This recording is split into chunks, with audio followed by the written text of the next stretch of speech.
How you doing, guys? Professor EDC with another BLADE-OSOPHY Sunday. And what have we done that we are here? My country, Mexico, has become a war zone. I don't know if you've watched the news, but and this is not new. This has been going on, but right now it is more evident than ever. And so, but this is something that is not only happening in my country; it's happening around the world in one way or another. And one of the things that I observe in all of this is the confusion that we've created around us and that governments have created for us. And that is something essential as knowing what is right from what is wrong. And now we see, even in movies, villains that become heroes. And I'm not talking about the philosophy of the anti-hero, but rather this exposition of villains that are so popular that it's okay to become a villain. Have you noticed that? I sure have. And even more so in my country. There was a time when we would read about Robin Hood, and that was certainly wonderful. But there was, it had a context, a historical context, and a political context, and there was a reason for all that. But nowadays, to think about that and to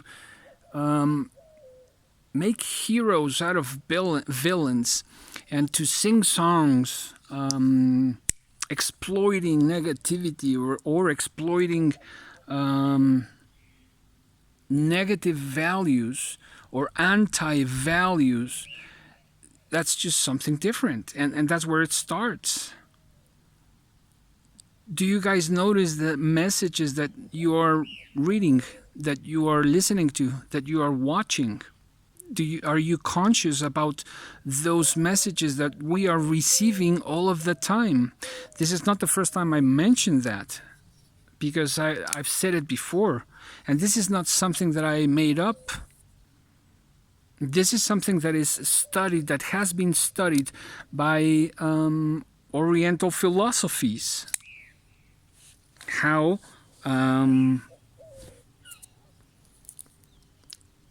those messages affect our brains and our realities.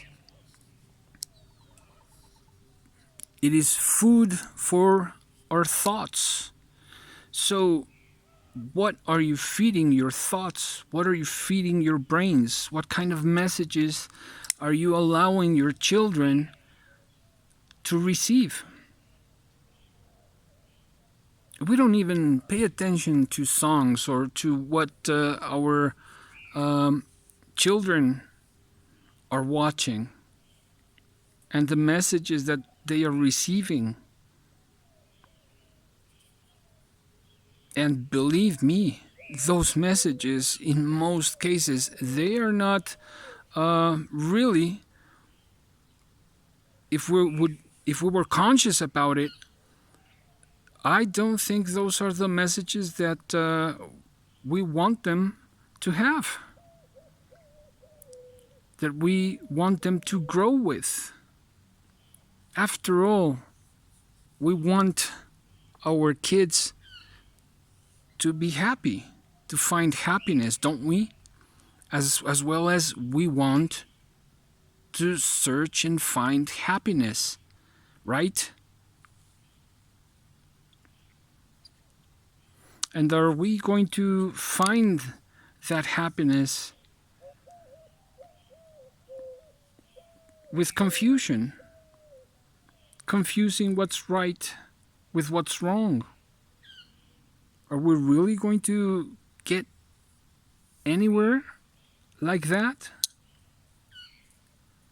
So far, the feedback that we're getting in different fronts is not the best, is it?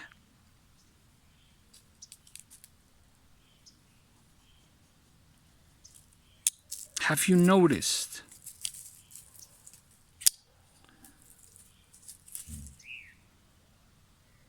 Have you noticed those messages? Are you conscious of them?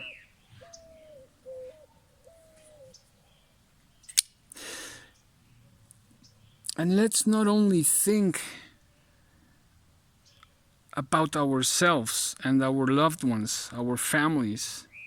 Let us think beyond that, because thinking individually and egotistically is not going to get us anywhere.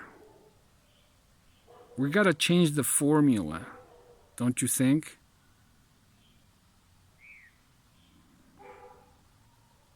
Because it is a chain reaction, and it could be a negative chain reaction, it could be a positive or a neutral chain reaction.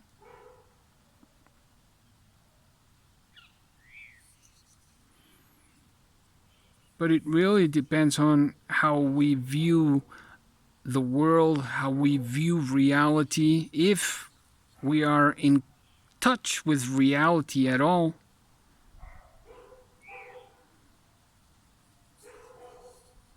If we're a bit conscious of all of these negative messages that we are watching, that we are listening to.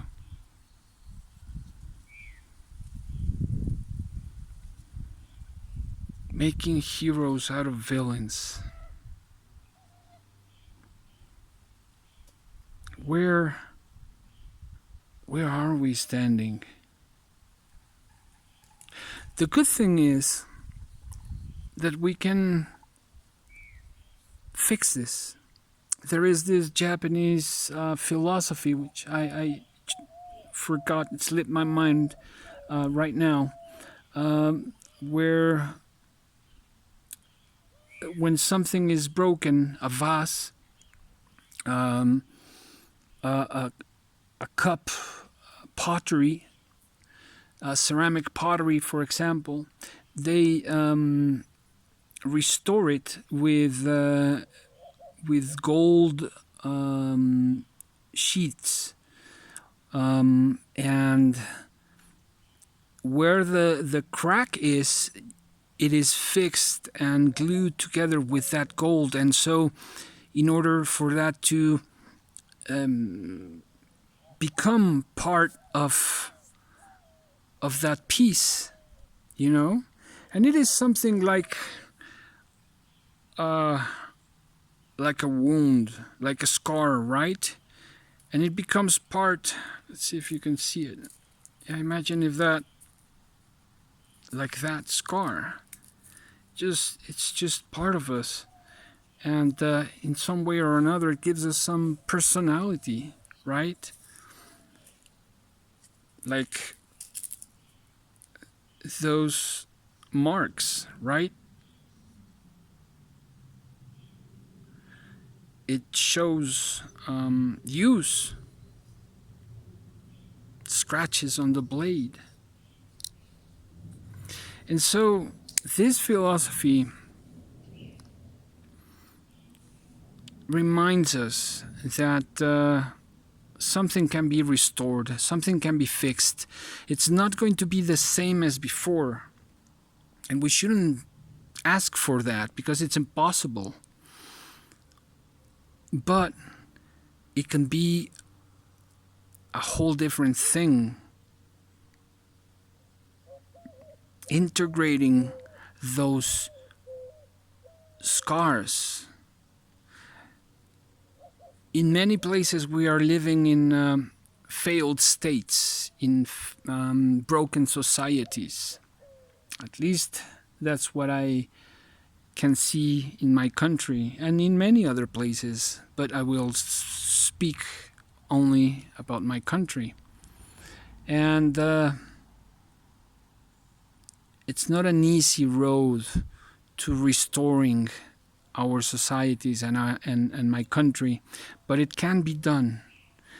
And one of the ways to do this is by contemplating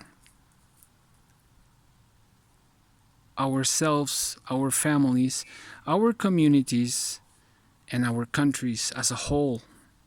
And from there we can even go further. We can go to the continent.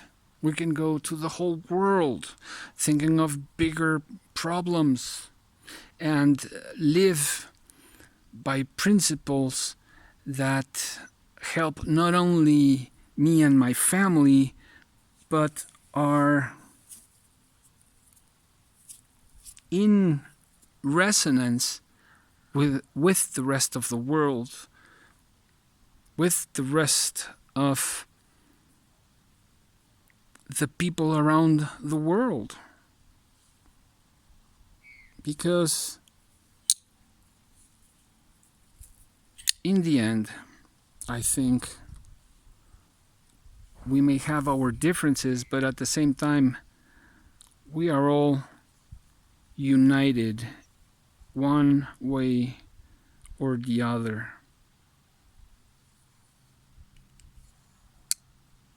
So, do you notice those messages? That's your homework, and I hope you have a wonderful, wonderful week ahead. And look around you.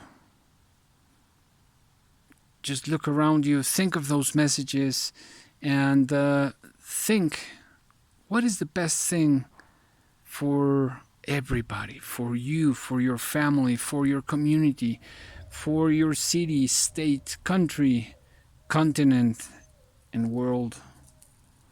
We can have a wider and a bigger consciousness instead of a micro, tiny consciousness, just thinking about myself, thinking about my family. But from there we can take different steps into something worldly. Professor EDC out.